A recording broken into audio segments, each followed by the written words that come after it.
Rob, you talked this time last year was the time where the Chiefs really kicked into gear and started to make their move. Is it a similar kind of position you find yourself in this year, where you've got to make the most of this period? It should be, because for all kinds of reasons there are potentially all kinds of distractions going into this week and some of the following weeks. You know, we've come out of a month of different competitions in Europe and in the Anglo-Welsh. Some of your senior players are away with international teams, others of your senior players are in and out, involved with training with international sides, and obviously, as most teams will be aware, you pick up the odd injury and all of a sudden you're potentially picking from a different group to a month ago, and you can allow those things to be distractions, or you can really zone in and focus on yourselves and the things that you want to achieve. And the teams that can do that really well can make big strides over this month. You know, the teams that get distracted are the teams that can get hurt the most, and we've got to avoid getting distracted, and we've got to talk about all the positive things we can gain over this next month, which is to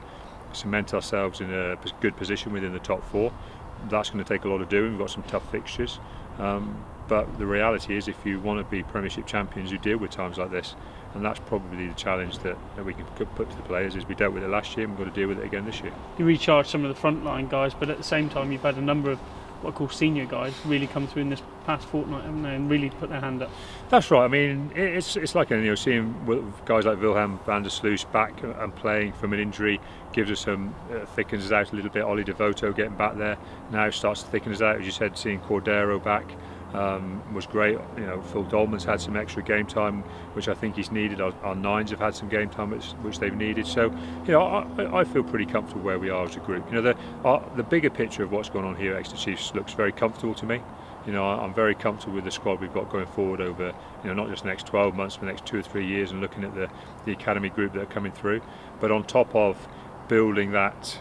squad that can mean we're a good solid Premiership side for a number of years, we've got to keep talking about how we drive the real top end quality and that real emotional desire to be a very top end club, and those are the week by week battles and the day by day battles you've got to win, because ultimately what will drive us towards staying at the top of the Premiership is what we do every day, and that's got to be the focus from the players. Is the minute you start trying to get the enjoyment in before the hard work, you start on a slippery slope. And you know, we've tried to refocus the guys into let's get the hard work done first, and then we can enjoy where we end up in the Premiership. And we saw last week the fighting spirit of the guys, that they were still in the competition come Saturday, and they really drove home a big performance. Yeah, I actually can't talk too highly about the attitude of the players, because when you actually shake up how that game went, you know, you see on Friday night that you've got to, yes, there's still something to play for, which Harlequins could have taken away from us, but knowing that you've got to score 5 points on a day when the wind and the rain look like they're coming in, and they did, and you're playing against Saracens, the team with traditionally the stingiest defence in the Premiership, whether it's in the Anglo-Welsh or within the Premiership, and you know you've got to try and get 4 tries if you want to go through, and then when you've got your 4 tries, to be able to take in from the coaching staff at half time that ultimately it's going to take more than 4 tries if you want the home semi-final. Not only are you going to have to win the game, get the 4 tries, you're now going to have to start outscoring Newcastle, who have already scored 4 tries and they're 2 tries ahead of you, and you watch the guys keep driving, and if you look at that last 5 or 6 minutes, at one stage we're scrambling in defence on our line, we're having to exit from our own 5 metre line,